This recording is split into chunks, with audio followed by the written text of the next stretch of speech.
All right. Thanks to everybody for coming out. It's an exciting day for the Denver Nuggets. You guys have heard from me from a few times in the last month or so. So I'll just turn it right over to our new head coach, David Adelman. Yeah, first of all, thanks to people that came out today. And I think the personal stuff I want to get out of the way. I know it's going to sound like I won an Oscar, but I think it's important. First, the Kroenke family, Mr. K, everything he's done here over the years, the support over the last 2 months has been incredible. And then obviously Josh and what we've done together as a partnership before this thing was finalized was really special. And then I have to take some time. My family's here, their support, their sacrifice, what they've done to help me get to this point. My family back home, my sisters, brother, parents, and then really quickly, the journey of what this is as a coach. All the way back in Oregon in high school, Gene Potter, Jeff Peeler, Peyton Chapman.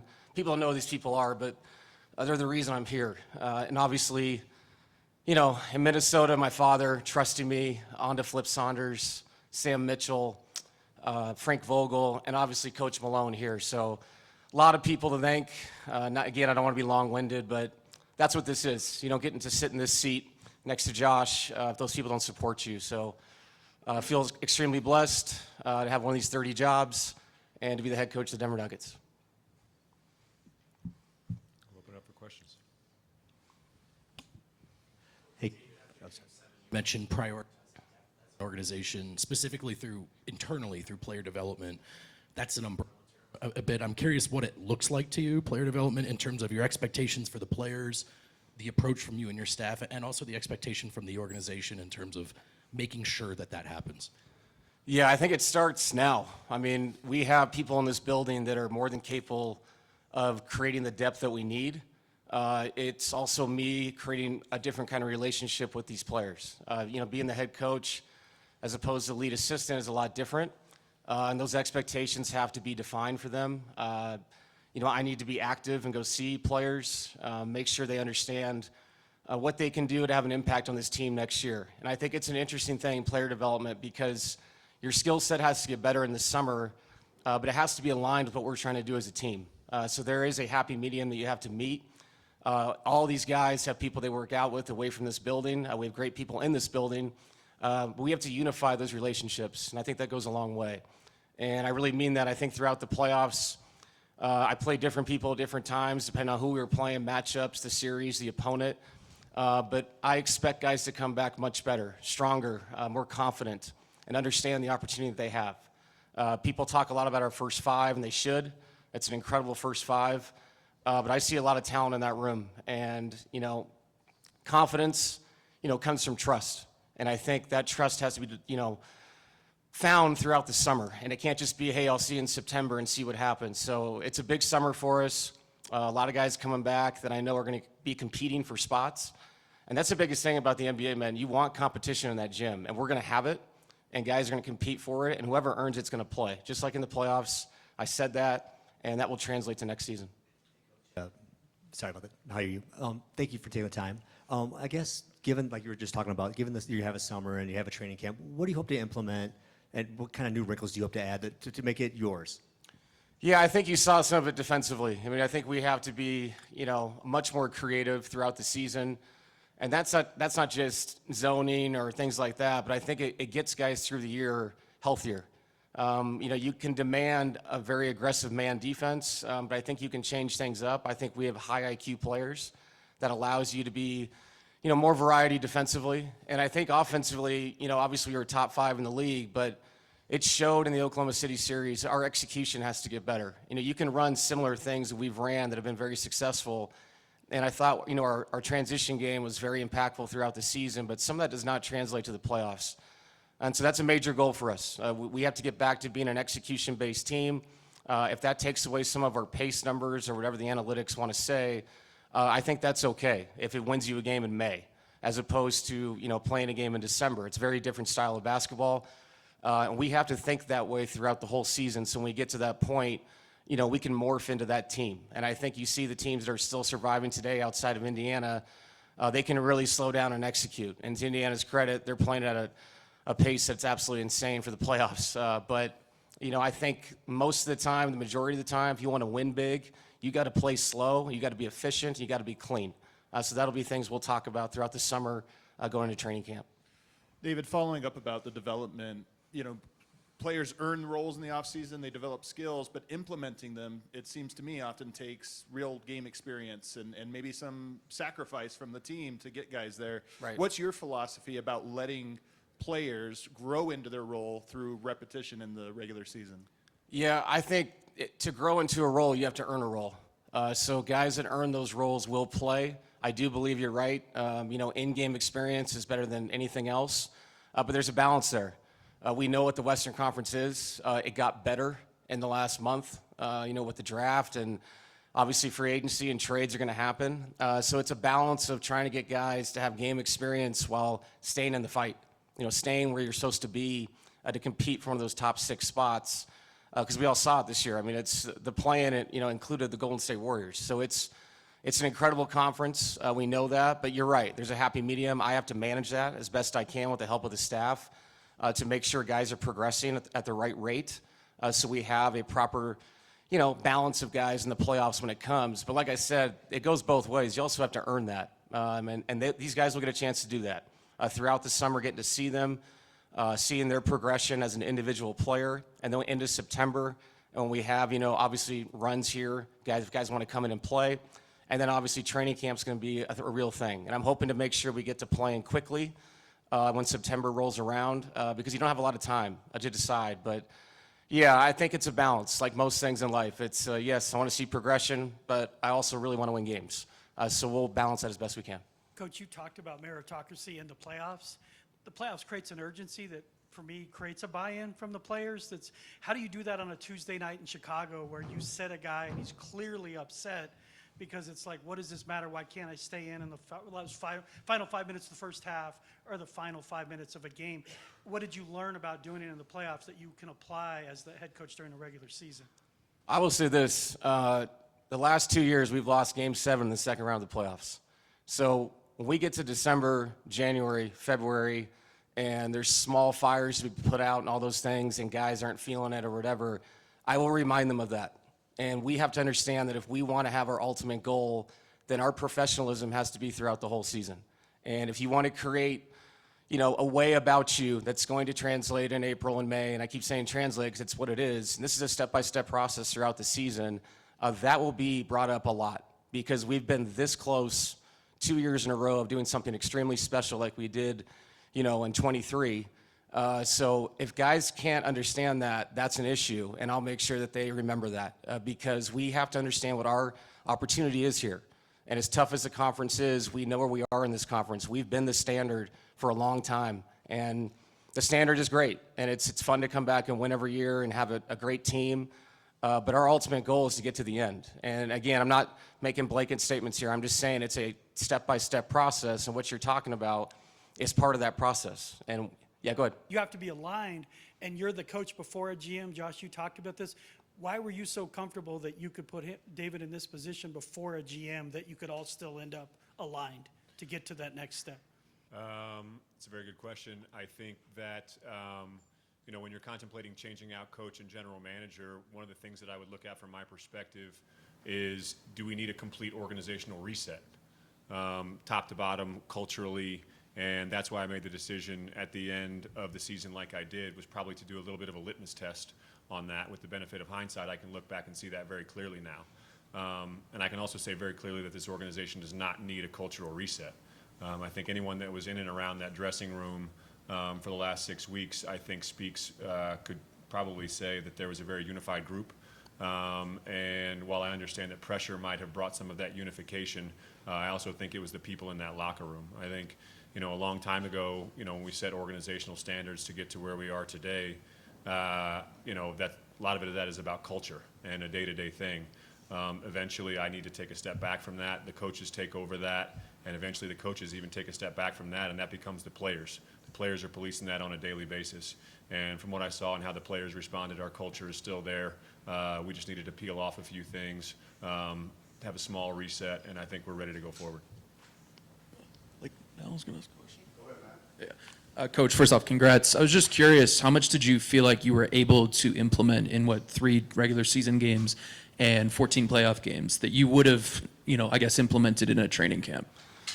Yeah, I would say defensively it was easier because you can put things out there in a walkthrough. You don't get to practice a lot at the end of the season. The playoff schedule was insane, as everybody knows. We were playing every other day. I think the offensive part we didn't get to do as much as we would have liked to because offense, you need repetition and live action. Defensively, you can really talk about small things, depending on what kind of zone you're running, what we're trying to take away. You don't make it complicated. We had our standards defensively in our man defense. It's always been there. But I'm excited for the offensive part of it because you need repetition and rhythm together for that to matter. You can't do a walkthrough. You can put in a set play or first play of the game, ATO, whatever it is, but that's not going to translate, like I said, unless you're really playing. So these guys will have the summer. We'll go talk to them about what our ideas are so they can implement that into their game when they're working on it. But training camp will be really fun for us. And I think it'll be good for the guys. That's one thing about coming back this year. Yes, I'm new in my role, and obviously that's going to be different. We have to look at the staff and make good decisions, but new ideas are good ideas. And I think the guys have to feel like when they come back, it's not just the same. And, some things you try, you end up, throwing to the sides, it doesn't work, but I have to give them something to come back to that excites them. And a lot of these guys have been here for a long time, and that's a goal of mine. And there's so much good basketball out there to watch, to learn from, to implement. And when you have the talent that we have, a lot of things can work. We just have to pick the right stuff to make them feel like they're coming back to something new. This can be for both of you guys. Over. Hi. What are the details of what will define success for the two of you? I think it's just a day-to-day grind. And like I said, the ultimate goal is obviously to be the last team standing. And that's easy to say that, but it's day-to-day. Are you winning the day? And if you do that, I think you set these marks along during the season. And to have ultimate success has to be something you sustain. And the personality of the team has to be consistent throughout the season. And that has to happen. I thought last year we were up and down. We had success, but it didn't seem like it was a steady rise. And I think that's the thing you have to feel throughout a year. You want to go into the playoffs feeling that way. And we did have momentum. Josh talked about it. There was change at the end, obviously. We took that change and had the momentum and found a way to win that first round series. But I want to feel that way in February. I want to work our way to that where everybody feels like we're progressing towards the ultimate goal. So again, I said it, you can talk about finality all you want, but the bottom line is that it is a process-based business. And you have to work every day to get to your ultimate goal and not just expect it to happen. That'd be my expectation for next year. To piggyback off of kind of what he said, I would say it's a process-oriented business, but it's a results-oriented narrative. And we're very conscious of that at different times when we set about, when my father and I kind of set about building these teams, 10 plus years ago, start laying the foundations of the group that you want to see play out over time. Success means something different back then than it does today. And so right now we're in what I would say is kind of a very binary position, which is you either have success, which is to win the championship, or you're failing and you're falling short. So, making the second round of the playoffs, losing in Game 7, while we have many positives that we can take away from that, I think that we're most aware of the result, how it ended, seeing the teams that are still playing, where we can tweak our group going forward to give us the best chances to compete against those teams and eventually beat them. David, over here on your far left. Given the past 2+ months, the way you grew up with your dad as an NBA coach, how prepared do you feel to step into this role full-time now? Very prepared. I felt prepared when we started at the end of the season, and that's because of the people I've been, lucky enough to work for. Coach Malone was a great teacher, a guy to learn from. I said it, Frank Vogel, Flip, Sam, my father, obviously. When you're around those people and you see how they run their business and their process, it's kind of a cheat code, and it helps you when you get this opportunity. And not to mention, I think I'm ready because I have an incredible support. I mean, with Stan and Josh, Ben, what he did stepping in at the end of the year, the coaching staff, what they've accomplished here, and obviously our players. You can talk about yourself individually, but it's not about me. It's about, are we ready? And do we make sense together? And obviously at the end of the year, we found a rhythm. Relationships, were formed in a different way to be a head coach. So, yeah, I'm excited about the group, and coming together. And are we ready as a group to take the next step? Josh just mentioned it. Are we ready to do what we have to do to make sure when we get to these opportunities late in the season that we can win these games? And, I can sit here and answer your question directly like I did and say me, but I do think it is the group. And when we come back together, we reconvene as a team, I think we're more than ready to take the next step. And like I said at the start, we talked about player development. This is about every man in that room, coming back, being better, ready to win the day. And if we can do that, obviously we'll all take the steps we want to take to find ultimate success. David, kind of building off that, a lot of coaches in your situation will hire an assistant with head coaching experience. I guess how important is that to you? And then as a whole, what kind of consideration have you given to your staff, and do you feel like it's important to bring in some new voices? Yeah, that's conversations we're having right now, and those are conversations we're going to have going forward. The staff obviously did an absolutely incredible job. I think sometimes in the media you talk about, well, I stepped into a situation and I had to handle all this pressure, but everybody had to step up in different ways. I do think we'll have to take a long look at everything with the staff, just like you do with your roster, your players, because every year you want to get better. And to talk about what kind of assistant we would hire, that's a conversation we'll have upstairs. Because you want to find the right people, not just people that fit a narrative, outside of this room. So it's about winning games. It's about finding creative minds within your own room that you've been with over these years or outside of these rooms. So it's have to take a complete look at it, make sure if we come back, the right people are in place. But again, I want to say that again, the staff this season, what they did at the end to complement everything that was going on was so incredible. I have nothing but good things to say about everybody in that room. I guess for both of y'all, but Josh, how much are you going to lean on David or want his input on who the next GM might be in DA? How much do you want to be involved knowing you've got to put your staff together, and Josh obviously has an idea the direction he may want to go? I've already been thinking a lot about the front office.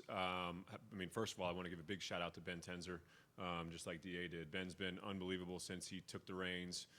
This time of year, there's, through the playoffs, there's minimal things that go on in that world from a roster standpoint.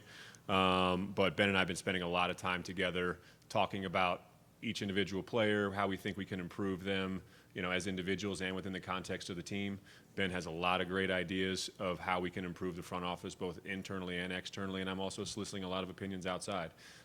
DA will come into that process at some point, but right now I think it's just, focusing on getting him the right staff, making sure he has the right pillars underneath him to give him the most chances for success. But we'll come back to that at some point, and as we reach a decision, I'll for sure bring him into the loop. But I think the input will be relatively minimal, because what I'll be looking for is cohesion between those two. And I think that once we decide on that, I think that I'll have a lot of comfort in how they work together, and I think DA will as well. Yeah, and I also think, just to respond to it, I've been in the NBA for a long time, so you work with a lot of different kinds of people. This business is about cohesion, like he said, and it's all about just moving forward and winning. That's it. So it's not about finding your best friend. So like he said, Ben's done an amazing job. Complementary, thought process in basketball is important. But like I listed, the head coaches I listed, I also worked with, 100+ assistant coaches, different GMs, front offices change, different ownership groups. So that's what this is about. It's actually about whoever has that spot going forward. It's just developing a relationship, sacrificing your own thoughts for the betterment of the whole group. So, yeah, obviously extreme trust in what Josh is going to do. I have my job. I'll do my job, and I'll do the best I can with whoever comes in. This is for both of you. Your standard over the last several years has been very, very good. And the last 2 years, you've fallen just short of halfway to a championship. On your roster now, do you have the talent to win a championship? And the second part of that, in hiring a GM, do you want somebody to challenge you on that idea or not? Yeah, I think that it starts with belief. And that was one of our main topics of discussion whenever we made the changes 6 weeks ago, was reestablishing belief in that locker room. So I think if you ask us, there's a firm belief that they can achieve their ultimate goal. Can they achieve that as currently constructed? I think the answer, as Yoke said after the playoffs ended, was obviously no. So we need to take a hard look at how we can raise our ceiling going forward, whether that's internally or externally. As I said last week, I'm actively inviting outside opinion into my process in the front office because I genuinely want to know, what people think of how we've operated. And, to your point, yeah, the standards have gone up significantly around here. And so to feel like, losing a heartbreaker in Game 7 of the second round of the NBA playoffs is a massive disappointment. But from where we were, a long time ago, it makes me proud, but I'm disappointed with where we are currently because we have a real shot to compete. And I think if you look at the team still playing, we feel while, they're still playing, with a little bit of health and maybe a little bit of luck, maybe it could be us, but it's not. And we're very conscious of that and how we need to go about improving going forward. Yeah, and I would say you never live in the present or the past. So if I answer that question, I would say it remains to be seen because what are people doing within these rooms to make themselves better? Because next year will not be last year or the year before or the year we won the championship. It's going to be its own thing, its own journey, its own adventure in a way. And that's the great thing about the NBA is it never stops. And like I mentioned earlier, Dallas gets the first pick, San Antonio gets the second pick. That's going to change. So it's the responsibility of the group to understand that if we want to make that happen, it's starting right now. It's not just going to happen because it's going to happen. And the standard has been the standard here, and we have won so many games over the years. But there's a responsibility from everybody, myself, the staff, the players, support staff, front office, everybody, to understand if we want to have that goal, you can't stand pat. You can't just be excited about having a good season and getting to Game 7 against a really good team in OKC. OKC's coming back. They're going to be there. Minnesota's going to be there. So for us to surpass those teams, everybody in that room's got to believe they can get better. And so it's easy to say, well, we didn't have the roster last year because we didn't win it. Or you can look at it and say, well, how much better can this roster get? How can we maximize what we have? And if we do that, I think we have a great opportunity. As Josh said, we're more than capable of competing with those teams. We showed it. It's just about getting in the right, mindset when those games come at the end of the season, earning the right to be in those games first. But yes, there's enough in there. Obviously, conversations have to be had. We'd love to improve, but you can improve with what you have. And that's going to be important for these guys looking at their summers. I have a question for David, but real quick, Josh, you mentioned last week the possibility of an outside firm in terms of the GM search. Are you going that direction, or is it more There's no news on that front. Okay. No news on that front. Thank you. David, offensively, specifically, what's going to change for you, if anything? What stays the same? Or are you planning to have an offensive coordinator, so to speak? Or how's that going to look in terms of the delegation? Yeah, still formulating ideas with the staff, going in a lot of different ways. I think offensively next year, though, I think Jamal's not going to miss shots next year. He's going to be on fire all the time. We're going to rely on that. No, I think it's like I said. You have to always be changing with the game, and our players will come back. We've had, things we've ran for all these guys over the years. We have to come back with different ideas, and that comes from different voices. I have to be willing to listen to outside opinions. It's different for me. It was my opinion before being given to someone else. So I think, delegation will come as the staff is formed. And there's different ways to do it.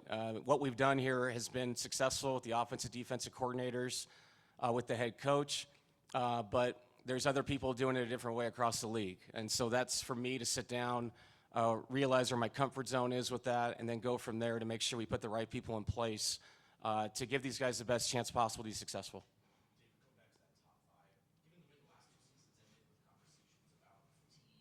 Injury, lack of depth. Are you satisfied with the condition level, the conditioning, and the approach to availability from those guys you're leaning on so much? No. I think we can come back better. I think we can come back more ready to start the season. I think you can every year. I think every guy comes back, and as they take a year, they get a year older, They're all trying to maintenance themselves through the offseason into the first part of the first games. I would love for us to come back, more ready to go. Because I think the thing that's funny is the year we won the championship, yes, it was a totally different conference. But the bottom line is we got off to a great start that year and just crushed it throughout the season, which allowed us to be right for the playoffs. And it's hard to say we're going to do that because the Western Conference is really tough, but you have to give yourself every opportunity possible to have the best start possible because it allows you to maintenance your roster as you go into the playoffs. So that'll be the expectation. We'll have those conversations with guys. It's not all that simple. Guys are coming off, a really, really tough season. There's mental fatigue, there's physical fatigue. But when guys are ready to get back into it, I think they have to start and understand what the challenge is going to be. And teams that get off to great starts, usually at the end of the year, have the best chance of being healthy in these big games. So that's going to be a conversation with the whole group. There'll be goals set, expectations, obviously private conversations. But yeah, that'll be the expectation to come back in much better shape.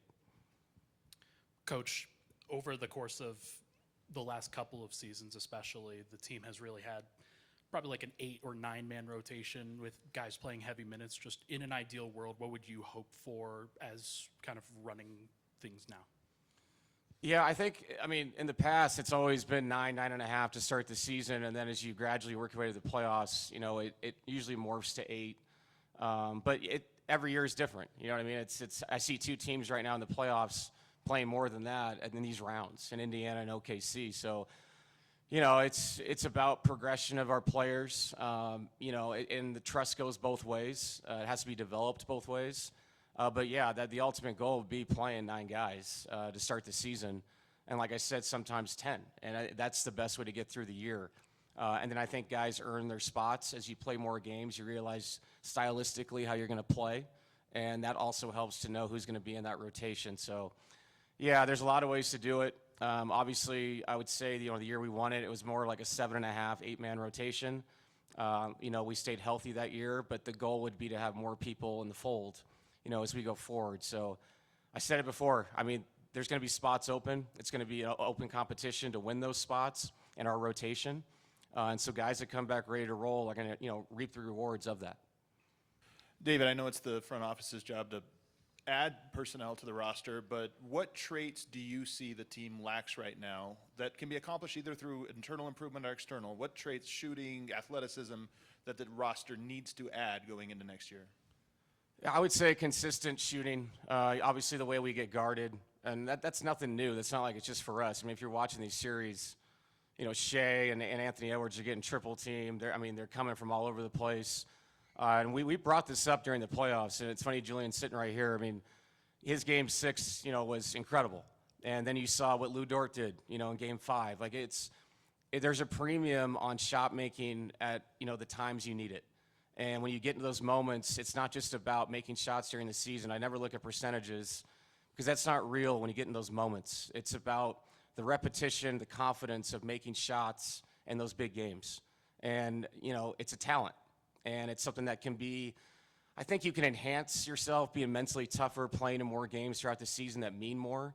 But to me, that's what stands out is just, it's not just making shots, it's making shots in the moment. And how do you get yourself ready for that moment? And I think the guys going through some experiences this year that maybe weren't part of those things the last couple years, you hope that translates to next season because the trust is going to be there. And you saw Nicola, you see Jamal. They trust their teammates, and they're going to get off the ball, and they're going to make the right play.